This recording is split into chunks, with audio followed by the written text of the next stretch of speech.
From the Alvin and Rosalie Sarachek studio, PBS Kansas presents Ageless Enthusiasm. Coming up on this episode of Ageless Enthusiasm, I speak with a local designer and artist, Tarzia Nabi. Life's too short, and you realize that, and you get a second chance at life, and so you really want to grab life by the horns and run with it. And also, I catch up with New York Times best-selling artist and illustrator Jan Brett as her Winter Wonderland tour rolls through Wichita. But he said, you could write your own story. I said, oh, no, I'm not a writer. I mean, that's why I draw, because I'm not good with words. And he said, well, how about telling stories? I'm Mindy East, and that's what's coming up on this episode of Ageless Enthusiasm.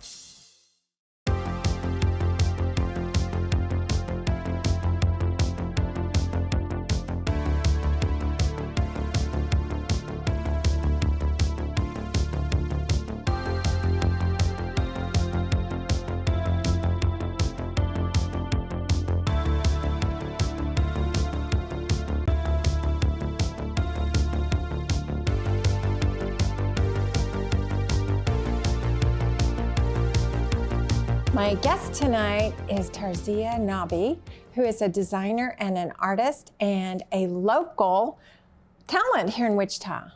Hi, Tarzia. Welcome. Hi, Mindy. Great to be here. Thank you for coming. Okay, now you're multifaceted.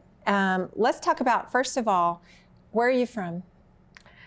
So originally, I was born in Bangladesh, so that's where I'm from. I've spent almost half of my life in the United States, but I'm originally from Bangladesh. And how long have you been in Wichita?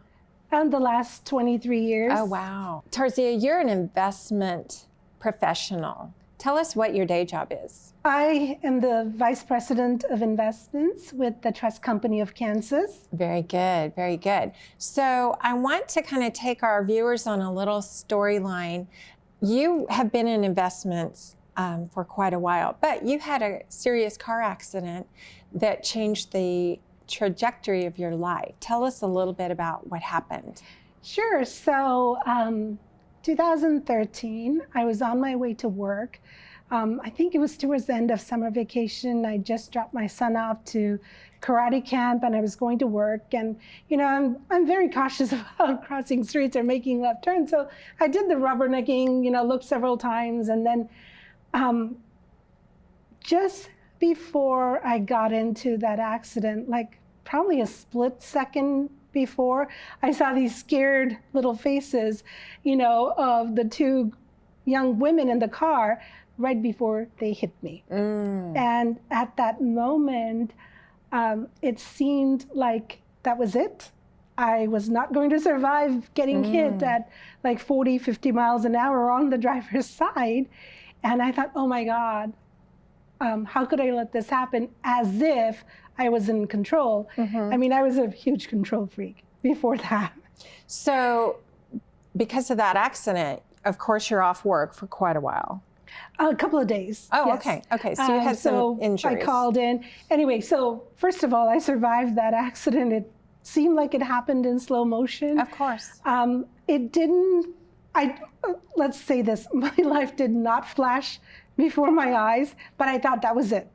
And I survived. By some miracle, I survived. The two girls in the other car survived. We walked away with some cuts and bruises. I had a bad concussion for 2 or 3 days, but that really changed my entire perspective. How did that change your perspective? What did you do after that accident? Well, first of all, I went home. I called work, of course, and said, I can't come in. Of course, I've been in a very serious accident. And I went home and I nursed a pretty bad concussion for the next 3 days, but I started painting. I hadn't painted in almost 20 years. And so I thought, life's too short. What if that was my last day on earth? And there were so many things that I wanted to do, so many things I wanted to try. So I started painting again. And what else did you want to try? Okay, so since I was in probably 6th or 7th grade, I would literally sketch people and sketch handbags and shoes on the back of my notebooks. So that was a big thing, is I wanted to try my hand in fashion accessories design. And again, life's too short, and you realize Right. that, and you get a second chance at life. And so you really want to grab life by the horns and run with it. So you didn't just think about it. You actually went to New York and got into the fashion district and got some vendors, and you started did. designing purses. And I have a couple of them. I did. And so I worked with vendors in the United States. And of course, I was very ambitious in terms of what I wanted to do. And so at the back of my mind, everything I do, I want to serve others. And so my goal was to start a fashion accessories company, where I would donate the profits to different charitable organizations that I'm passionate about. Well, so I had it a little bit backwards, because you have to be successful first, and then you can start donating.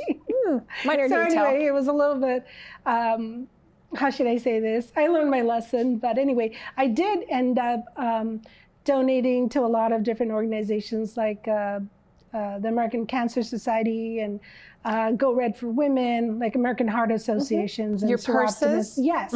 So I did enable other organizations to raise funds through silent auctions, Sure. and also donated to Dress for Success. So yes, so it wasn't in the manner that I wanted it to be, Right. but I was able to do some of that. And then your husband is with Textron, and so you had an opportunity to go to Singapore. It was a time of our lives, and that was his dream job. Now, I have to say, I've always worked my entire life. I'm a professional, and I've always worked. So that was a little bit of a difficult you thing didn't for me, work. because yes, I had to give up my career. I was an advisor for Edward Jones at the time. And it was during that time you started getting a little bit more serious about your painting, wasn't it? Yes. And so I was really inspired by the colorful foliage and, around Singapore, because it's a tropical country. It rains almost every day. So everything was so gorgeous. So I started painting butterflies and dragonflies. And then later on, I started painting wildlife. But Now I know one of your best paintings actually won in a juried art show, and you were kind enough to give it to me, but it was out of the headlines. Do you remember which one that was? yes, so this was right after the fire at Notre Dame Cathedral. Newman University had a juried show, and the title for the show was Beauty from Ashes. And I was actually still living in Singapore at the time. So I entered a couple of different paintings, Right. and they both got accepted. And so the painting you have in your house is of the actual fire of the cathedral. And have you been to that cathedral? I have. Only thing is, when we were in Paris, we went by it. We didn't go inside, thinking, okay, we'll come back the next time we're in Paris.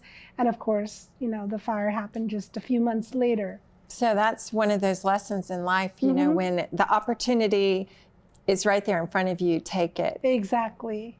So also, you decided after you moved back to really get serious about donating. And who are some of the people that you have gifted with your generosity? So I gift a lot of my work, but I also donate to different charities that I'm passionate about. So some of the organizations that I've donated artwork to would be a fundraiser for the Lymphoma and Leukemia Society, Sedgwick County Zoo, Mark Arts, PBS, then a fundraiser for the Wichita Children's Home, let's see, Exploration Place. It's hard to remember all of the So organizations. many, yes. There have been a lot of Wow, organizations. that's- Wichita Animal Action League, so lots of different organizations. Well, we're going to take a quick little break, and then we'll be right back, and I want to ask you what your favorite subject is to paint. Okay. I'm so excited today. I have a very special guest. Jan Brett is a New York Times bestselling author and illustrator. She has over 40 million published books, and she's written over 30 books. She's on her Winter Wonderland tour through Wichita. Welcome, Jan.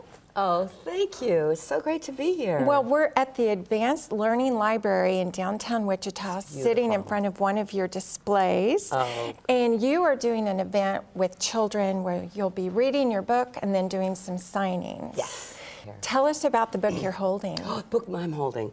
My daughter moved to Alaska, and we went for a visit, and she said, Mom, you've got to go to this muskox farm that's an hour north of Anchorage in Palmer. And I remembered this book, and you know how our childhood books are indelible? We just remember them. And I remembered this book called Mammals of North America, and it had this beautiful picture of muskox, and I never forgot it because it looks like it came from the Ice Age, covered with thick fur like a woolly mammoth. So I went to see them, and I immediately was captivated because they have this long skirt of fur. And they're that not really hangs big, down. are they? They're about the size of a Shetland pony. Okay. They look bigger. And then I wondered what was under that skirt of fur. And so I thought that was the beginning of my story. It came with a question, what's under there? Oh, what a cute concept for a little kid. It's like a furry house, because I looked under. You started illustrating as a child. Yes. And then you went to art school. Did go to art school. And you never really pictured yourself as an author. No, yeah, absolutely right. Until somebody said, one of your teachers said, well, what about a storyteller? That was my editor. When I was going around with my portfolio, it was to Houghton Mifflin in Boston, that's where I live, outside of Boston. And he said he liked my artwork, but he'd have to match me up with a writer. It might take some time to find the right mix. But he said, you could write your own story. I said, oh, no, I'm not a writer. I mean, that's why I draw, because I'm not good with words. And he said, well, how about telling stories? And I pictured my sisters going, like, every time we'd sit down for breakfast, I'd have some story that I would tell, and then I'll go, oh, yeah, how much of this is true? They still do, too. And so he said, well, if you're a storyteller, that's the biggest part. And there really are only like 10 plots. It's the way you tell them. So concentrate on doing the pictures, telling the story through the illustrations, and then string the story along. Okay, so you just basically took a skill set that you already had, and you've just run with it. Yeah. Well, actually, I really wanted a horse, and I couldn't have a horse, so I drew the horse. And I had a best friend named Marla, and we used to sit at our counter, and my mother was really a wonderful mom and had lots of art supplies for us, and limited TV and things like that. So it was either outside or do an activity. We used to draw our horses for hours. Mine was named Yankee. It was brown with a white blaze. Hers was named Rebel. It was gray, dapple gray with black socks. And we had all kinds of adventures with our horses. We gave them saddles, blankets, stalls. Oh, how fun. I finally did get a horse. And you also raised prize chickens. Chickens, I know. I go all over the country. Well, the farthest west is Indiana from Boston, but I'll up into Florida for chicken shows. And I saw an interview with you on Martha Stewart. Yes. It's been a while, but you got to take your chickens to the, what hotel was that? Oh, it was the Four Seasons. How fun. And it was very fun. It was, they were all, in a nice cardboard box. It was a mother and babies, because that was to be a gift to Martha. Okay. Because she loves her animals, especially her chickens, and they're very well taken care of. So where do you put a chicken mother and babies when you're in the Four Seasons? Oh, we put them in the shower with the shower off. There you go. Well, it was all glassed in, a little cute. Yeah, and then I can clean it afterwards. I love that. Tell me about, what is your favorite book that you've written so far? It's always, the ones that I've written so far, it would be Berlioz the Bear, because my husband Joe is in the Boston Symphony. It's his 62nd year. Wow. I know, it's amazing. How wonderful. 19 when he joined. Yeah. And so he is a bear, Berlioz the Bear, playing the double bass, which is his instrument. His thing. And I covered him with fur, and I extended his nose a bit and put ears on top of his head, but all the body language is his. Oh, how fun. What a neat legacy. Oh, it's great. What a wonderful legacy. Yeah, we laugh about it. And all the other bears in the story are members of the orchestra. Oh, that's So there's a cute. violinist and a clarinetist, and they all, I chose them for their hair color. There you go. And also ones that are willing to to pose for me. Well, and inspiration just comes from anywhere, right? You enjoy Absolutely. nature and music Good and observation. everything that just brings you joy. And You just have to be on the lookout energy. for it Yes. and not be playing a video game. Right. So what would you say to someone who is looking at their life thinking, I wish I would have done something creative? Well, it's a time thing. So I think with me, I like to schedule things. So like I'm a runner, so I go and train twice a week to stay sport healthy. Okay. And so I put that on my calendar. And so that's like sacrosanct. No one can do anything at that time. And then same with my running. So I would say scheduling things in is a big help. People respect that. I mean, people as family members. Sure. Well, and I listened to you talking about children. If they wanted to color and learn to draw, they needed to create a space. Yeah. And then kind of put it aside, give it a little bit of time to set. But I think that's true too. We have to create a space in our life. Create a space. And actually, when I was little, we had a big counter in the kitchen. So it wasn't really fancy or anything, but what we had was time. So kids are very scheduled these days. They are. I think time has to be made for just like, Mom, there's nothing to do. And then, well, you can always draw.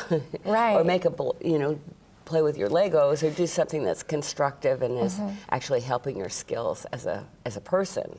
Well, which using your imagination is helping your skills as a person. And I got sent to my room, not for punishment, but just my mom would say, you need to go learn how to, be comfortable by yourself. Exactly. And so now I work out of my home office. So You do.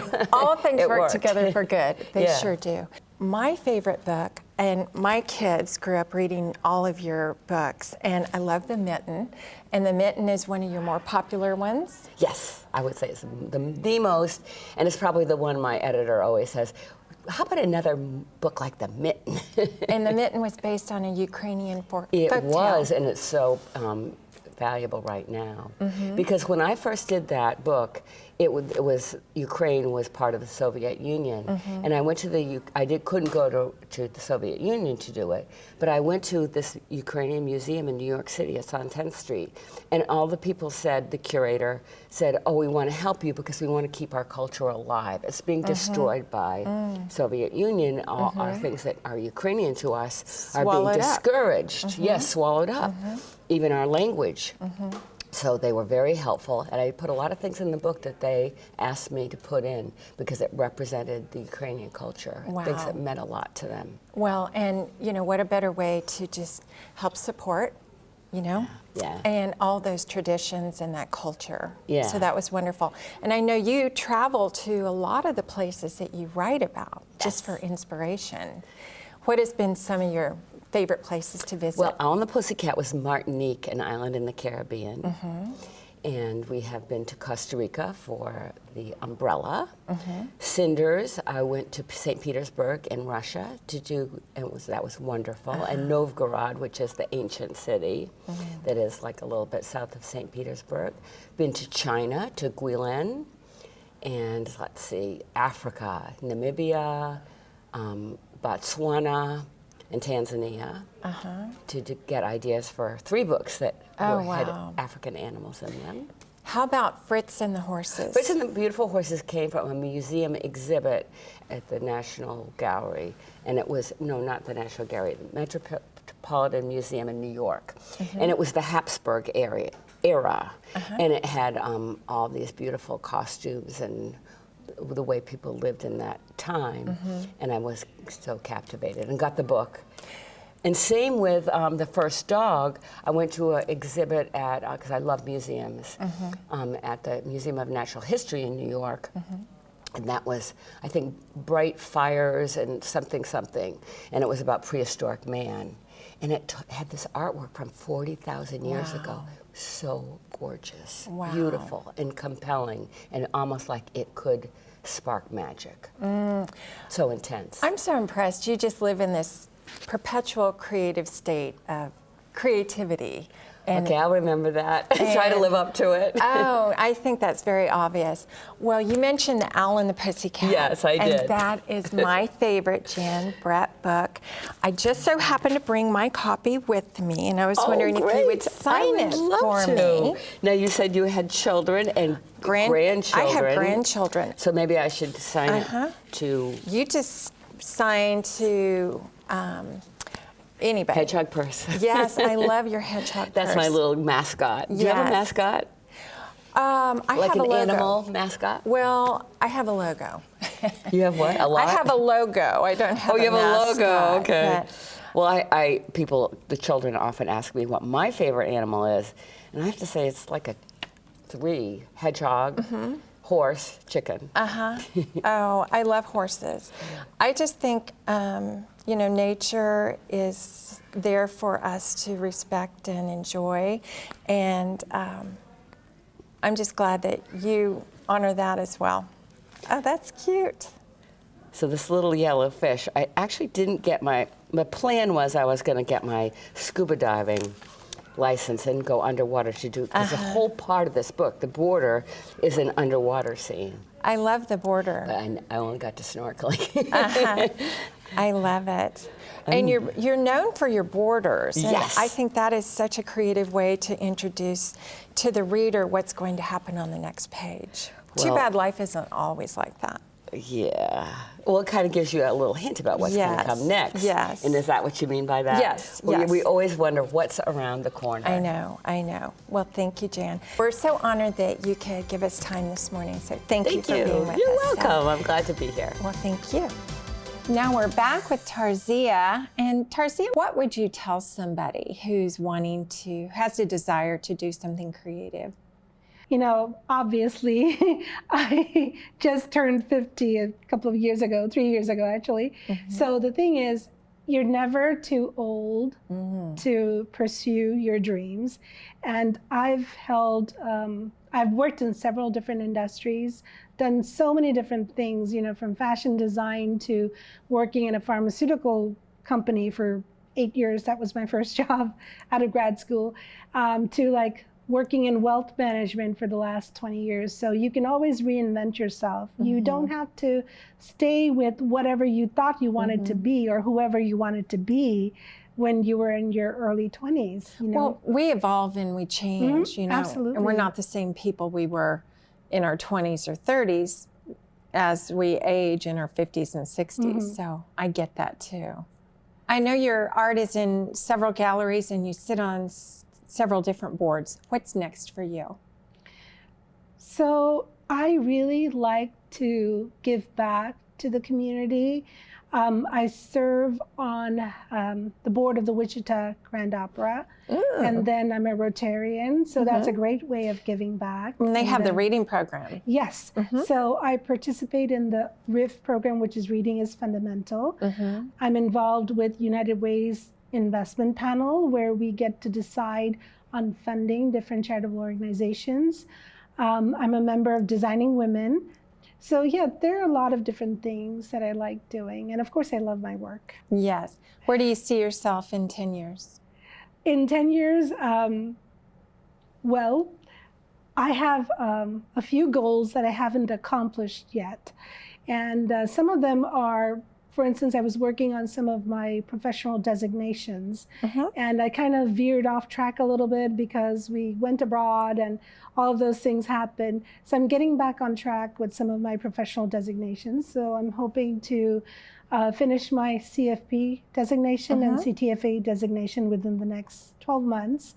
And I would like to continue to excel in my artwork as well. So one of my wild, crazy dreams is to be in, for instance, Crystal Bridget's museum, like have my art displayed at different museums.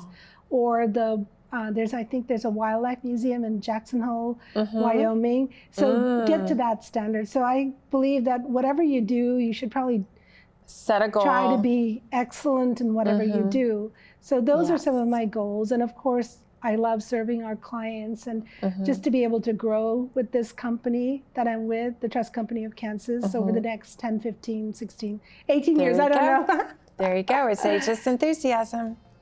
Well, thank you so much, Tarzia. I appreciate you being my guest today, and best wishes to you on continued success. Thanks so much for having me, Mindy. Of course. And thank you for watching. We'll see you the next time.